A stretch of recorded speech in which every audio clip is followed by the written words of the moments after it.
Hello, and thanks for joining us today for ACI Learning's audit webinar. Have a question? Use the GoToWebinar question box and we will answer as many as we can at the end. Now let's get started. Hello, and welcome to ACI's Learning Webinar Series. We're glad you've joined us. Our presenter today is Butera, and she's here to talk about the 4 tactics to attract and retain productive, energized employees with Dr. Hernan Murdoch. Anne is the president of the Whole Person Project Incorporated, an organizational development consulting firm that specializes in assisting companies to introduce, handle, and manage change. She received her Master's of Business Administration in Organizational Development from Adelphi University and holds a CRP, Certified Risk Professional, designation from BAI. Anne is the author of The 5 Tiers of Audit Competency and Say What? How to Communicate with Tact and Impact, as well as dozens of articles read worldwide. She has worked with organizations of all sizes to provide auditors and business managers with the tools and techniques needed to improve risk management practices within their organization. She has served as an audit committee member for 6 years and holds over 25 years of experience in internal audit and operational risk management as a progressive yet practical thought leader, organizational change catalyst and coach, instructional designer, and motivational speaker, as well as an author. Hernan speaks at conferences in the U.S. and abroad. He's the author of numerous articles and books on a variety of topics, including internal audit, fraud, and more. He holds professional designations as a CIA and CRMA, and he currently serves as our Vice President of Audit Content here at ACI Learning.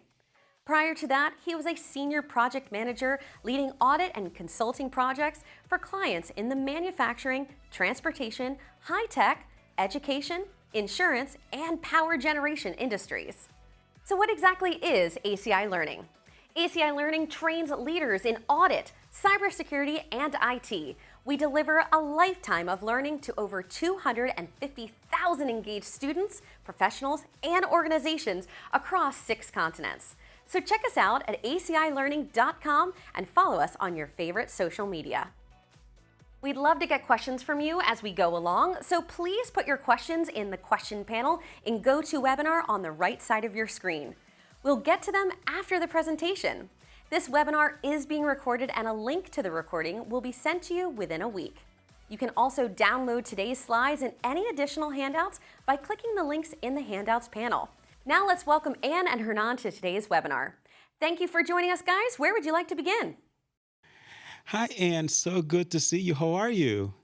I am well, Hernan. Thanks for inviting me on this show.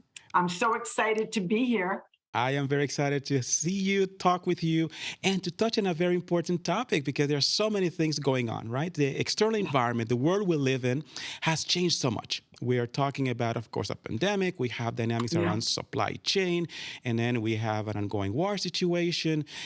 We have energy dynamics that are playing out in many ways in a troublesome way. But I would like us to focus on talent management. And there are so many dynamics associated with it that are really not going the way we would have hoped for or expected. So we have some challenges when it comes to obtaining, maintaining, and retaining, and keeping motivated the workforce. So Anne, you're an expert in this field. So tell us a little bit about what you see and what we need to make of all of this.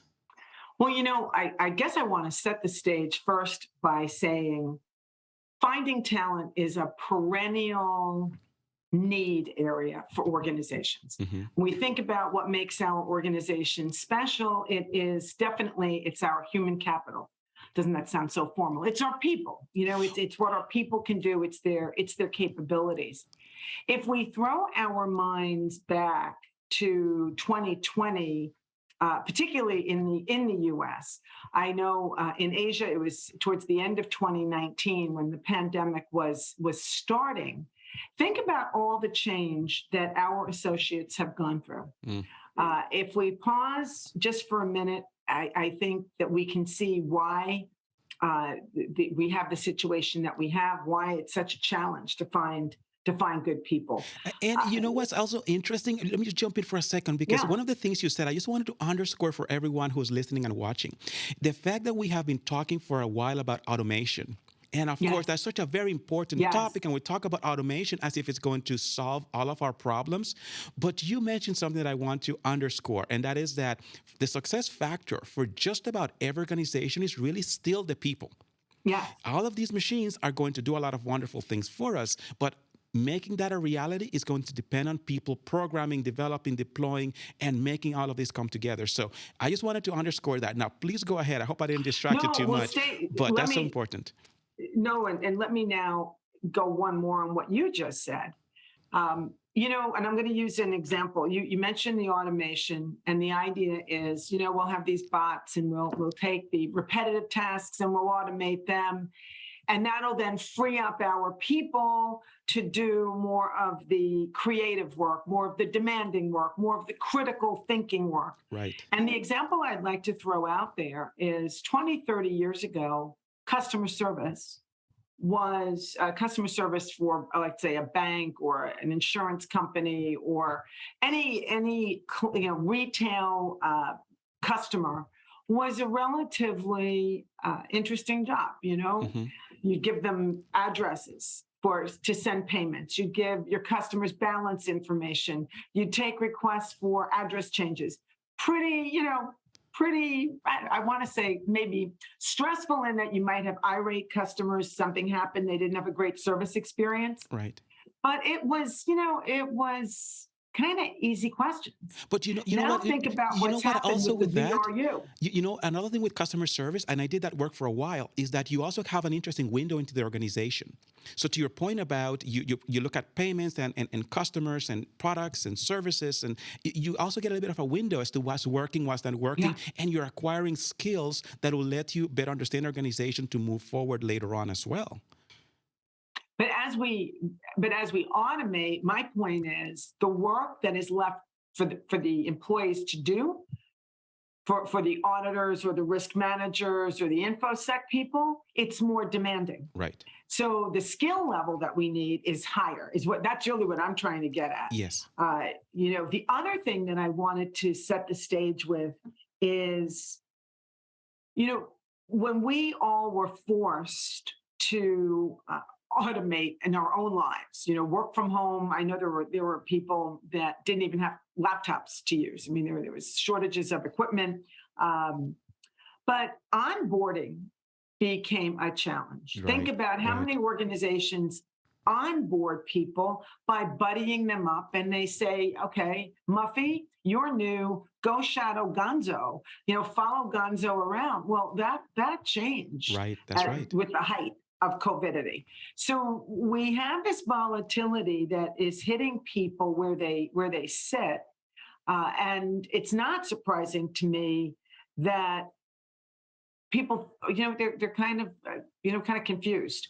The sentiment also, and I'm sure you've noticed this, Hernan, people view themselves as a marketable commodity.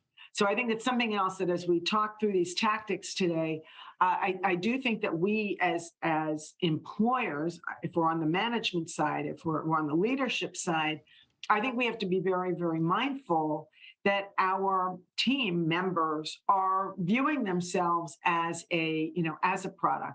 And I think that our folks have been stressed. I think they've been stressed out by the forced work from home. I think in everybody under one roof, I think that that's taken its toll. And now that it looks like we're moving into a hybrid model, we're trying to get folks back to the office. That's another change because people have gotten used to certain routines.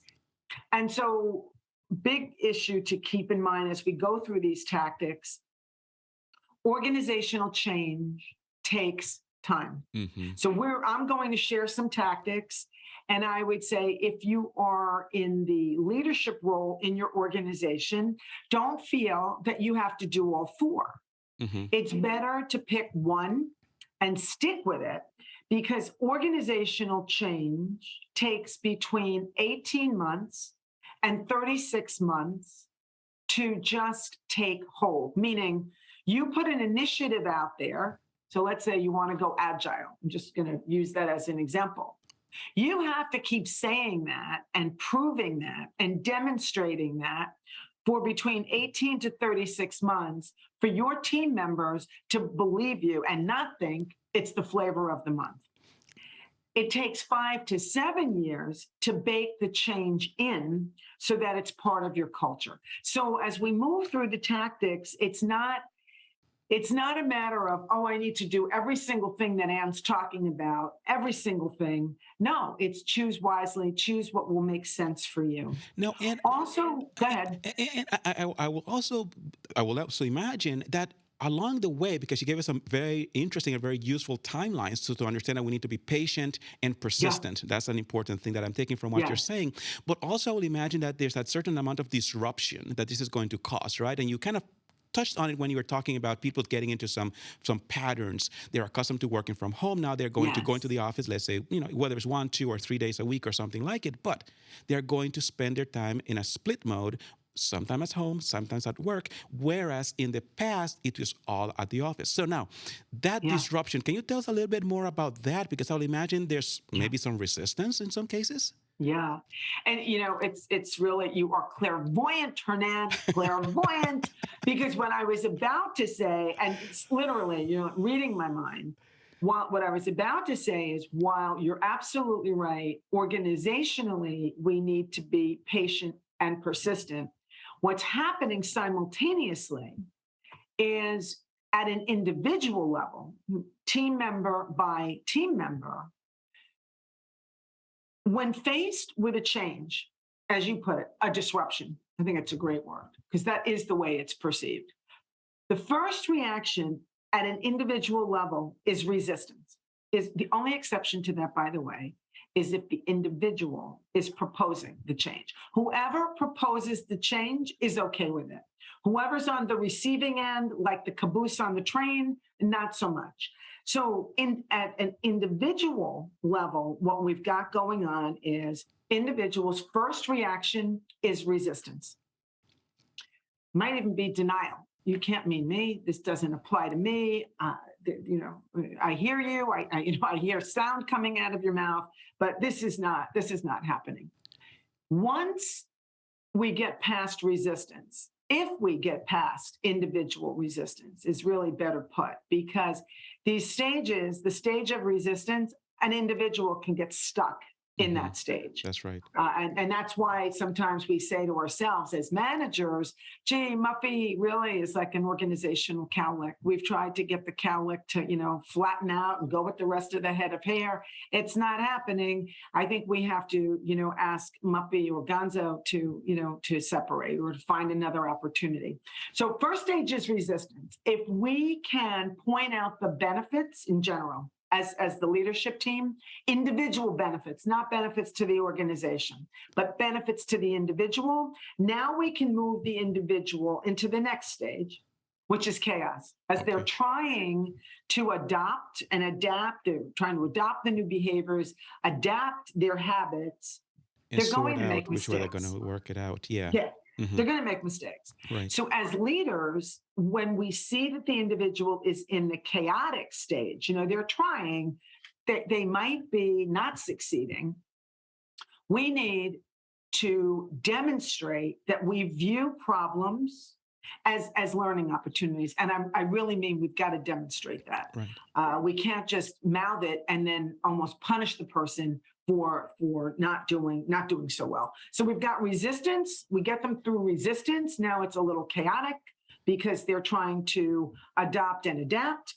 And the next stage is turning that corner, and they're in transformation. Okay. Which is they get the aha, they start to see the light. And now as leaders, we need to encourage. We need to verbally reinforce. That was good. What you just did was good. We need to be almost like that cheerleader, that coach. Okay. And the last stage is integration. Okay. So this can take a while as well. I will say, though, it's faster at the individual level than it is at the organizational level. You'll see individuals adapting and adopting, but your role as the leader or the manager, you really have to be committed to people development. Otherwise, this will not work. So, and as we're talking about all of these different dynamics that play out, small organizations and large ones, whether it's departments or entire organizations and so on, and we'll talk about these different phases. So, what are these tactics? Because I know you usually have great ideas, so we don't get stuck either in the problem statement mode, but we start to think about envisioning and trying to transform. And start to benefit from the transformation process. So what are the tactics that you believe that are going to help us make that transition?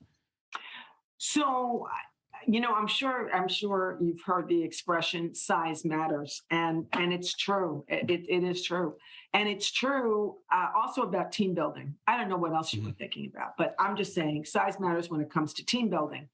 And what we have found, because my background, I think my background and your background are similar, Hernan. I've got a background in OD, organizational development, and that's looking at how do we get groups to perform? How do we optimize their performance? One of the things that we find is once a group size gets over 5, gets larger than 5, participation from the members starts to fall off. And if you don't believe me, think about the last time you sent out an email to 15 people. Who read it? Everyone looks at everybody else's name and thinks, oh, this went to so many people. I don't need to read it. I'm sure somebody else read it. Get lost in the numbers. It's kind of weird, but it happens. Mm-hmm. So when I go through some of these techniques, I know I'm thinking about some of the participants today thinking, oh my goodness, I'm in a department and we have 400 auditors. She's talking about a group size of 5. The tactics that I will share, some of them will be for the smaller organization. Others will be for the larger organization.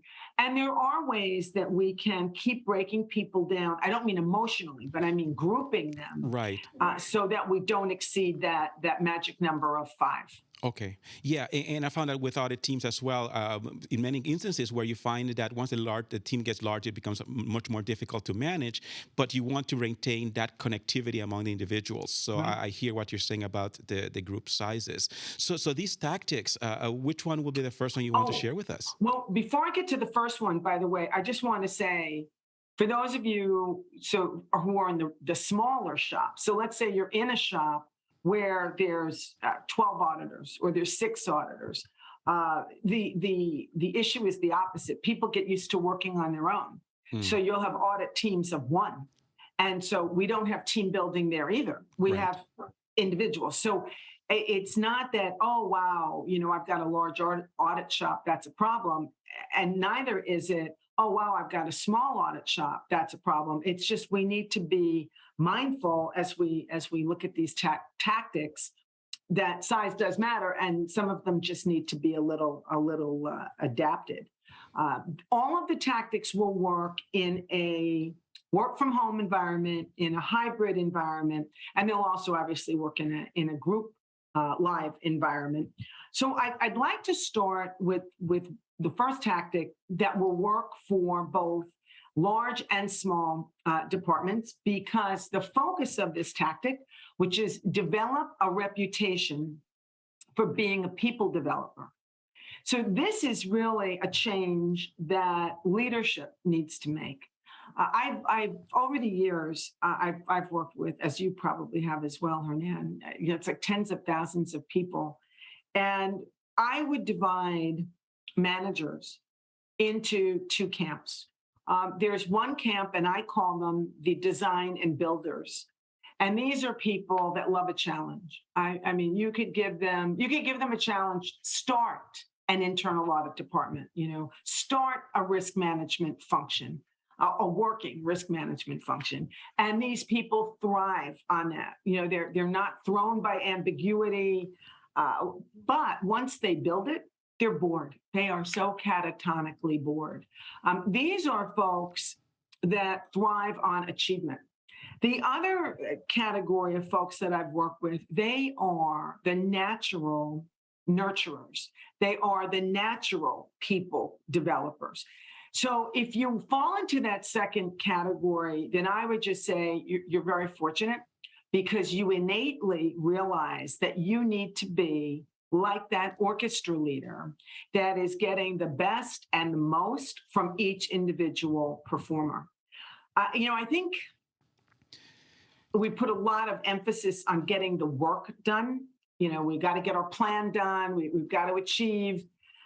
But if we don't have our people, what do we have, and who's doing the work? Right. Well, I think what you're describing also feeds into the psychology of the dynamics in the group as well, because if people feel that they're just a peg in this machine, then what they're going to start to feel as though they're replaceable, that we pull their humanity out of the equation, and you're just a means of production. And I think that we're past the point where that was allowed, let's call it that, right? Yeah. Where we reach a point where the workforce is now looking at the dynamics in the workplace and basically saying, no, I have a life beyond work. And even when I am working, I want it to be a place where I enjoy what I do. And that being the case, then we have to leverage that and find a way to make it work. And I think that what you're sharing with us now is that we are going to bring people in and let them understand that we appreciate what they do. We need your creativity, we need your motivation, we need your work, your product, but at the same time, if and when you leave, because that's another realization we have to come to, that people are, in many cases, moving on. There's a transient workforce. That being the case, when you leave, you're going to leave with skills. While they're here, they're going to be productive, and when they leave, they're going to leave with skills. And I think that's going to make a difference here. We need to be less selfish as well about that, because sometimes people say, well, if I'm going to grow this person and they leave, they're going to take all of it with them.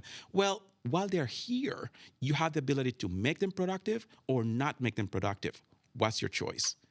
Well, and your comment about when they leave, I would put out there that because of the volatility, because of the change, our jobs, all of our work is evolving.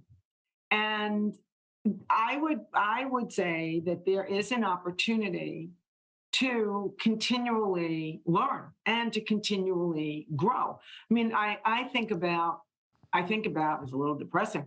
I think about how long I've been doing this work. Mm-hmm. I got started in audit focusing on retention back in 1984. Okay, so don't do the math. It's really, oh my God, it's so depressing. I'm so sorry I brought it up. But in 84, retention, the same issue was an issue. Keep in mind that when we do things that are self-serving, we've got a professionally skeptical employee base.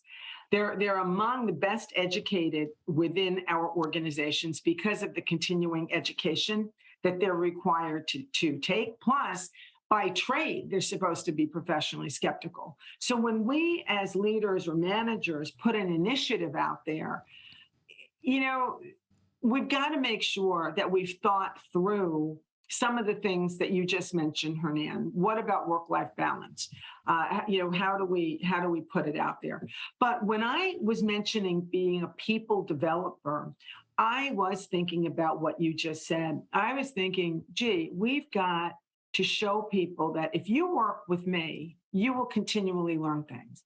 If you work with me, I will share how I'm thinking about things. So you'll get that insight into that next level. Right. And if you do move on, hopefully it'll be moving up so that big picture, my people would be part of my succession plan. Exactly. And not that everyone wants to be the CAE, not that everyone even wants to be the number 2, but we can develop people's lateral skills into the business lines that we audit, into technology, into different auditing techniques.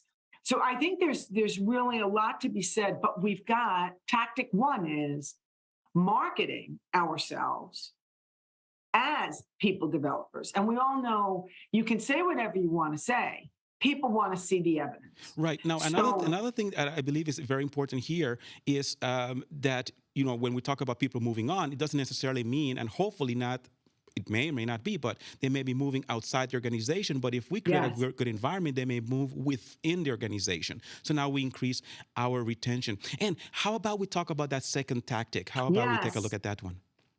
Which, again, reading my mind. So shift now, many surveys, climate analysis surveys. How are employees feeling? Ask the question, do you have a best friend at work? And at first blush, when you see that question, you think, why are you asking me such a personal question about my, do I have a best friend at work? And it's because we have found that people like to go to work, like to stay with an organization when they feel that they belong there. And part of belonging is having someone to talk to. And you can be geographically dispersed. You can have auditors in 6 auditors, and each is in his or her own country or state, not state of mind, but I mean physical, different geographic location. But we need to make them feel that they belong to the group, that they are a meaningful part of the group.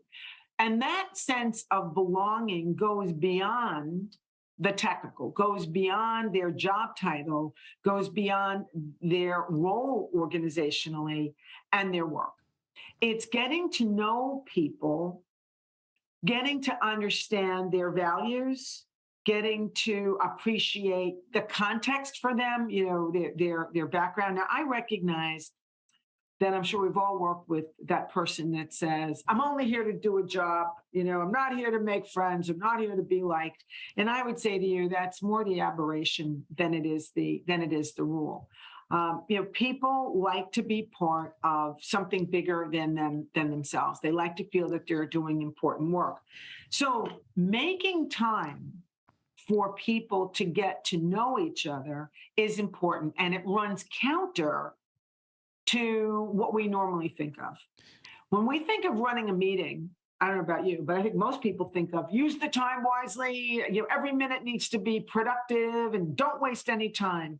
Well, to create this sense of belonging, you do have to make time for people to get to know each other differently than just doing the work. Now, and I would imagine that this is also very important for a number of different reasons. What you're highlighting is that we're social beings at the end of the day, and that feeling and need for affiliation is very, very important. So we want to make sure that we recognize that and work with it.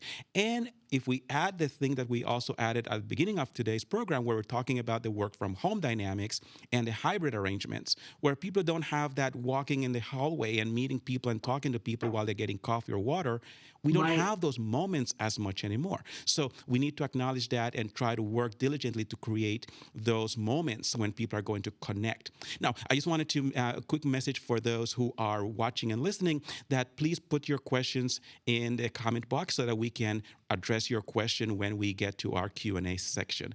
And how about we take a look at the third tactic that you have prepared for us? Before we do that, I just want to point out, in case anyone was thinking that, hey, we have a monthly meeting and the entire department is there and there's 40 people there, or our whole region is there, you're not going to get this sense of belonging happening with that large group. So the comments that I made earlier about remember the number 5. If you're in a larger department, get people in breakouts or get people working on projects. If you're going to do something, if you're going to make, let's say that you're a manager and you want to create within your piece of a larger department, you want to create that sense of belonging. Things like, never have I ever as a game, when it's just your directs together. Carve out time so that people can get to know each other more holistically, not just in their traditional work rule. I did want to get that point, Hernan, because I don't want to create this expectation.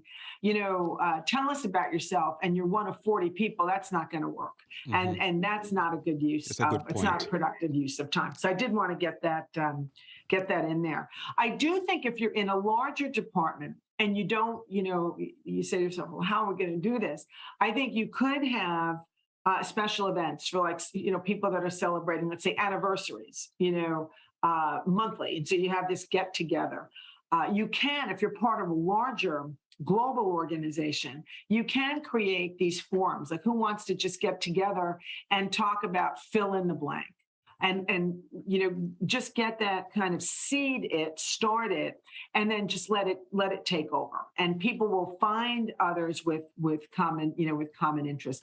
It might be that they want to have a forum on data analytics. It might start out that the chat get together is technical, Right. but the motivation behind it, I'm interested in doing this. You're not making me do this. I want to affiliate with somebody.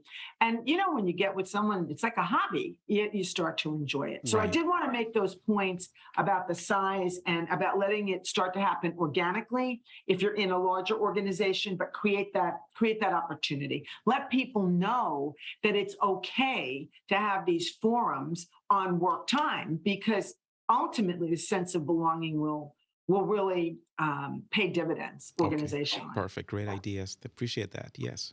So now I'm ready to shift. Now I'm ready to shift. I think that part of the team building needs to give our team members coping skills and give them the competencies that they need. So the third tactic is define the skills that are needed to get the job done. And as part of this, let people know where they can go to get those skills. Because, and this might sound really, really basic, but fundamentally what we're really talking about is, what's the training plan? What's the development plan? And when I say training, I don't mean that it's all classroom. By the way, I also don't mean that it's all self-study. But what are those experiences? And maybe the easiest way to start to identify this is to start bottom up and then go top down. When I say start bottom up, start thinking about tactically what needs to be done and what competencies are needed to accomplish that. That was what my first book was about, the 5 tiers of audit competency, Yes. to really start to articulate what are the behaviors. When a team member thinks, well, let me start it differently. Most individuals, for those of you who have done performance appraisals, most individuals think that they are doing a really good job, at least a good job. And if you don't believe me, then you might not have done a lot of performance appraisals. Because when you do performance appraisals and you say to the person, how do you think you did? Most people are like, well, I did this well, and I did this well. And you might be thinking, I don't think it was as well as you thought. Mm-hmm. And so my point here is, if your team members do not know what skills are needed and where they stand in that skill development, they will immediately think that they're ready to be promoted after about a year. In fact, it would not surprise me if they wanted your job, that they would think that they could jump into your job, after maybe 18 months. That job doesn't look so difficult. I think I could do that. On the other hand, when you now lay out and you call out the competencies, now you're setting a path for a person, and you're letting them realize, hey, now they can self-manage, now they can self-direct, so that I think it's super important to not only articulate what the competencies are, but also let people know where they are along that path. And I like that, Anne, because you're talking about how we look at skills and competencies, which we need to understand that they're different things, by the way. You also highlighted the importance of distinguishing between training and development, which is another distinction we also need to get comfortable making. And then you also are highlighting the importance of short-term versus long-term. And one last thing that I'd like to point before we move to the next one is in terms of how we have these things written up and how we use these things. Because in many instances, what I have found is organizations put a lot of effort and dedicated resources to creating these type of frameworks and matrices and so on, but then they don't use it either consistently or at all. And it just ends up being one of those resources that they have on the side, but they never use it. So I think it's very important that we have it and that we use it and go back to it, because another magical word here will be feedback. So I think that becomes very important in making sure that this technique or tactic number 3 gets applied and yields the results that we're hoping for. Well, and just to build on what you just said, Hernan, it needs to be communicated and it needs to be available. I mean, this cannot be something that no one knows about. Do you know what I mean? This is something that should be readily available on a SharePoint site so that people can view their careers. I liken it to if you've ever played bingo, that card where you got to, the B's, the I's, the N's, the G's, the O's. You want to make sure you get your coverage. And if people understand what good looks like for each organizational role Right. and how they can get to be good, the variety of ways available to them, I think you really create a huge retention strategy, retention strategy. Excellent. Excellent. Great ideas there. So let's talk about tactic number 4.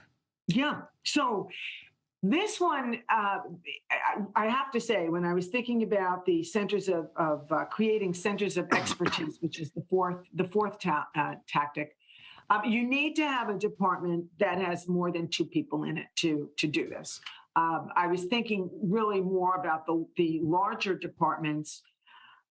And I was also thinking about the departments where people don't want to move up the ladder. They see what that job is like and they say, you know what, I do not aspire to be the CAE. I don't even aspire to be a number 2 within the department.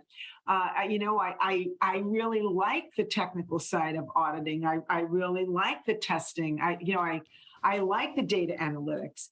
So this tactic, creating these centers of expertise, is a way of retaining those folks that do not want to move up, but they want to build their skills laterally. The concept behind it is, where do we get some of the information that's very specialized? For example, in some of our businesses, the people that are on the revenue generating side of the business, of the business, or the technical side of the business, do some really niched out things. Maybe we have very specialized markets, or maybe they're not so specialized.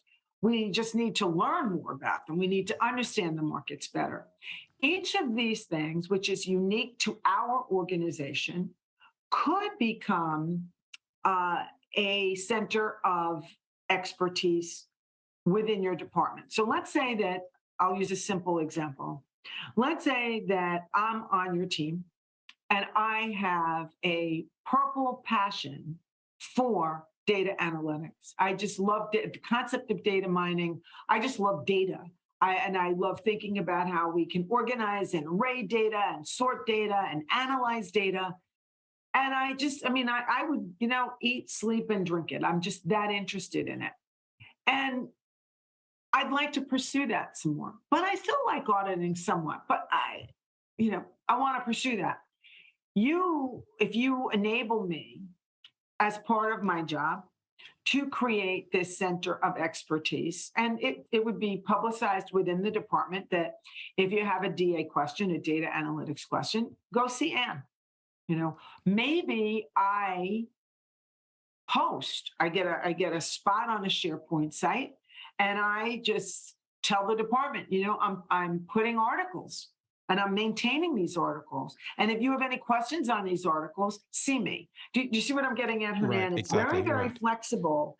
But the starting point, I would say, would be, where are the areas of interest that people have? Because what you're effectively doing is this: you're getting people to volunteer to do this, Right. because these are the folks that are just their work value. They're one of their primary work values is being a technical expert. Well, for a lot of people, being what that you're go-to looking person. for is how your expertise and your knowledge and your experience is recognized and valued and treated, Exactly. so that you don't become invisible, right? And that's one of the Exactly. challenges that people have. Again, I keep going back to how we started talking about work from home and hybrid arrangements, where we now have a dynamic where we are seeing each other less and less. And one of the challenges that we have, and we have to be very mindful of this, is what I consider the risk of becoming invisible, where no one knows who you are, where you are, how you feel, what you know, and that it leads to you become disassociated with the organization, and eventually, like they say, people leave, whether they leave their boss or they leave the organization or they leave them both. But we need to be very mindful of ways that we can help improve this dynamic. Now, just in the interest of time, Anne, because I know there are a couple more things we want to do before we get to the Q&A, but what are a few other tips or techniques that we can continue to embrace that will help us in this journey? What kinds of things can we do to continue to build this team dynamic? So there's one other idea that I actually put out in the form of a question, and it's, in what ways can we continue team building on an ongoing basis? Yes. Because I see this situation as very fluid. I see it as volatile as the world in which we live. Many organizations are considering, if they haven't already adopted, agile. How can we become more flexible? How can we be more fluid, be more responsive? That, if we take a page out of that, we've got to stay on top of these tactics. They might work now. We need to enable them to adapt. And more importantly, I think it's helpful to get feedback from our team members, what's of interest to them. I mentioned earlier about work values. We have this assessment on career anchors that we administer, and it enables an individual to identify what are the core values that make them want to work. Yes. And when you can get a good overlay between the corporate values and the individual work values, then I think you've got a great recruitment strategy. Do you know what I mean? That feeds right into a great retention strategy. Right. But the bigger point that I'm trying to make is, this is something that we just don't focus on for 5 minutes. Okay, now we're done. Check in the box. We worked on retention and attraction. Let's move on. It's perennial. It's a moving target. It's an ongoing dynamic. Yeah. Absolutely. Yeah. So when we think about some of these things, it's not just once and done. And I think that's a very important message to take with us as we carry forward, that we're going to see these things as something that we need to continue to nurture. Otherwise, what will happen is, either through neglect or for other reasons, we're going to lose either momentum or even get started. And that's something we want to avoid. Well, when I think about a couple of clients, and folks go through different stages in their life. And I think we've all seen it. When you're single and unmarried, you don't mind traveling the globe. You get married, you start having kids, and you know what? Going halfway around the world no longer has that same panache. It doesn't have the same attraction. And unless we can factor that in, as people get older and they have aging parents, and they have kids, and they're sandwiched in between, it does take its toll. I think we've seen that coming full circle in our conversation. I think we've seen that. People were forced to work from home. People who thought they never could work from home, and now they don't want to come back. So I think we've got some challenges now that we didn't have back in 1984, but I think we can work through them. I think there are some tactics, as we've been discussing, that we can definitely get through them. Okay, very good. Now, I know you're a big fan of philosophy, and you always like to share some words of wisdom. What was okay? I am. Okay. So now I'm taking a page out of Aristotle, but I so believe this. We are what we repeatedly do. I know some people think we are what we eat. That's probably true too. but I really believe. That excellence, is a habit. You get into certain patterns, and I think that we need to be very sure and mindful that the habits that drive our lives are productive ones. That is so insightful. And I also like the fact that we had a very systematic way of looking at some of these. The challenges abound, of course. But I like your tactics and how you explain the context in which they will work. We spoke about small organizations, larger organizations, short-term, long-term, and all of these other dynamics that I believe help provide context to all of the things that you shared with us. So thank you very much, Anne. I really appreciate it. Now, before we go to Q&A, just a few words about IT Pro TV and how we can look at the audit content that we're developing for everyone that's available for viewing. Thanks, Ann and Hernan, and to our viewers, if you have any questions, be sure to enter them right now in the chat panel on the right side of your screen. Well, before we get to the Q&A, I'd like to tell you about Audit Pro TV. Audit Pro TV is a subscription-based, on-demand CPE learning platform that's effective and engaging. A 1-year subscription costs less than a 3-day classroom course, and it allows you to gain access to a library of internal and IT audit, fraud, risk, and cybersecurity learning from anywhere at any time. Visit acilearning.com to learn more about Audit Pro TV and request your free demo to learn what all the fuss is about. All right, Hernan, let's start with our first question. Very good. Okay, Ann, are you ready? I am. Okay. All right. We have a question from Fancy, and the question is, what advice would you give to a new leader of a very big team over several regions? The first piece of advice I would give would be, don't make any big binding decisions for the first 90 days. Don't. Spend your first 90 days listening, meeting all of your constituents, meeting as many of your people as possible.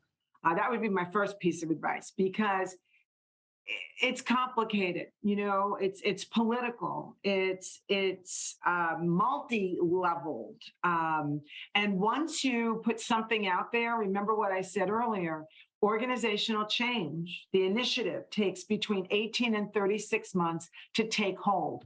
So you want to come out as a new leader as confident, not arrogant.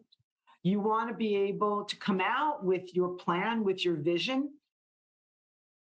but you don't want to have to you don't want to give the idea that it's like flavor of the month. So I'd spend the first 90 days meeting with as many people, all different levels, constituents and team members. Second piece of advice is, I would say to the new leader, figure out how you're going to stay in touch with these people. Look at your calendar, because I know global, that's been one of the benefits of all this virtual business, and the technology has gotten better. But I mean, figure out when you can carve out time to make the rounds and minimize the jet lag. But you've got to develop, that time to get acquainted. So those would be the two top pieces of advice I would give right out of the gate. Great advice there. Thank you very much, Ann. So we have a question from Eliza.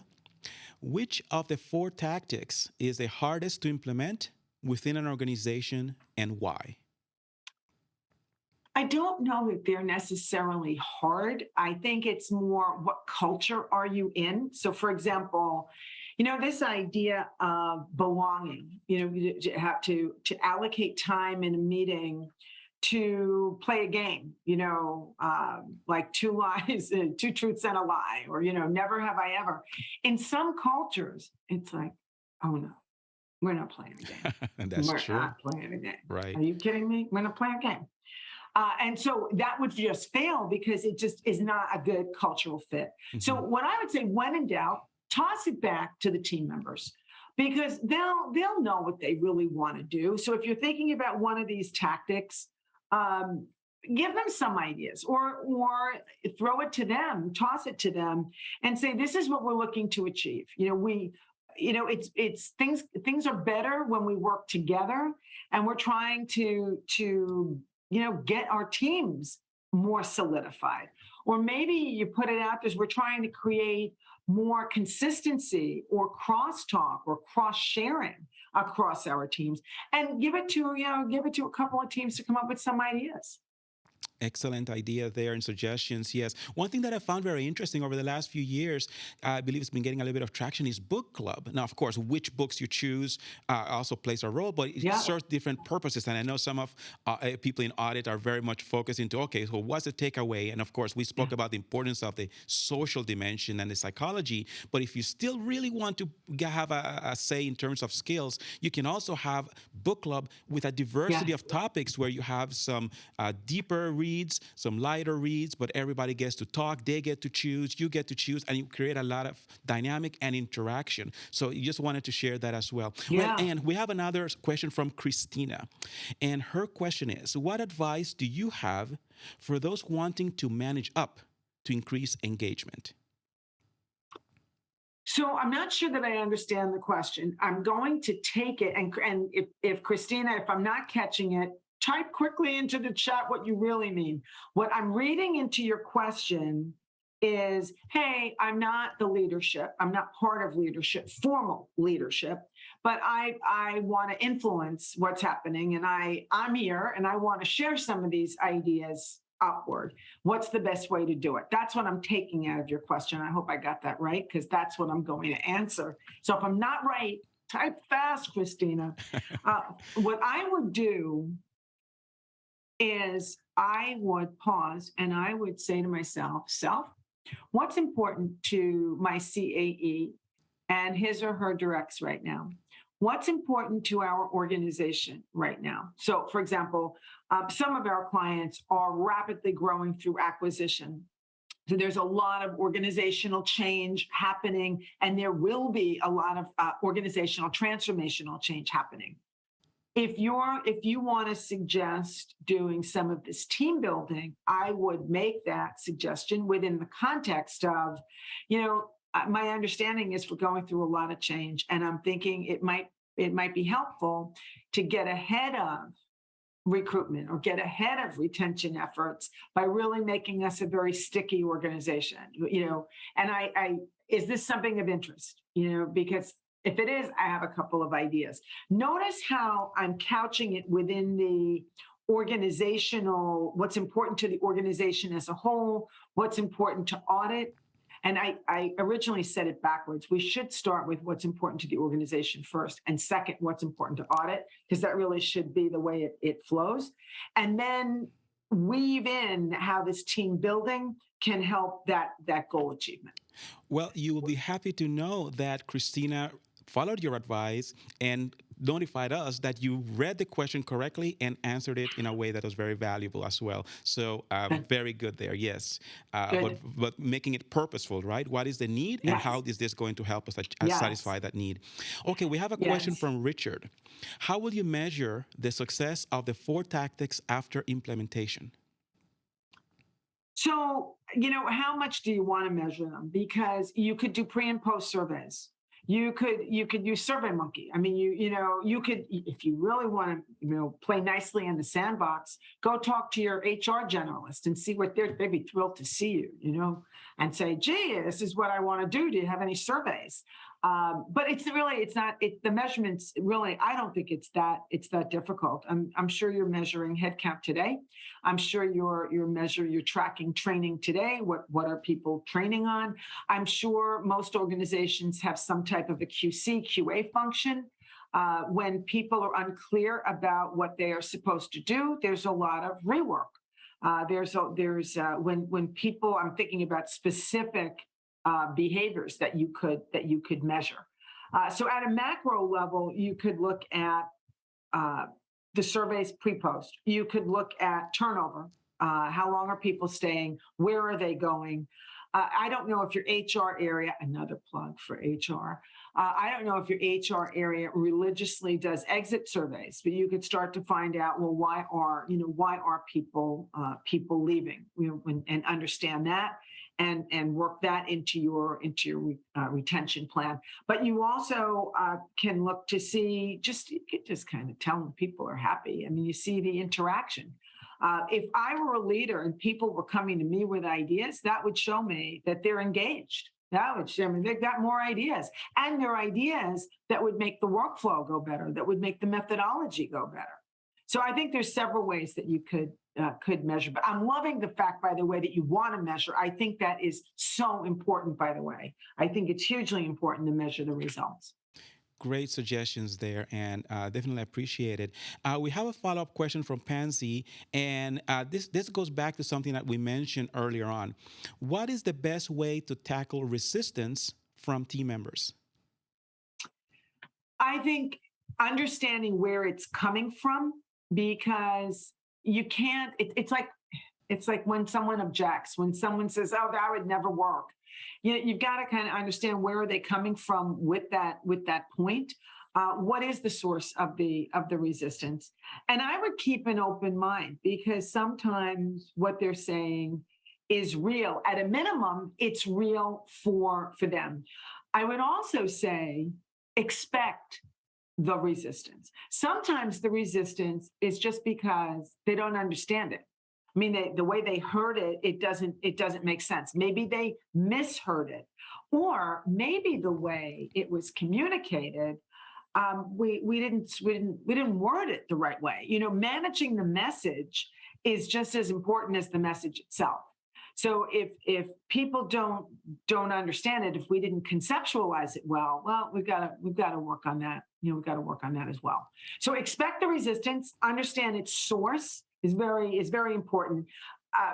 Very proactively, though, scrutinize the message, because the tactics that I was sharing today, they're not tactics to mandate. They're not. We're going to force you to play this game. That's not the spirit in which I'm offering the tactics. Well, Anne, thank you very much for sharing your insights and the wealth of experience and knowledge that you have on these subjects. Unfortunately, that's the last question we can respond to at this point in time. Thanking you, thanking all of those who joined us today. Wonderful questions, great interaction. Wish everyone success, and I hope you come back again and that we can do this another time so that we can continue to learn from each other. So thank you, and until next time. Thank you. Thank you for joining today's webinar. You will receive a link to the webinar recording delivered to your inbox. See you next time.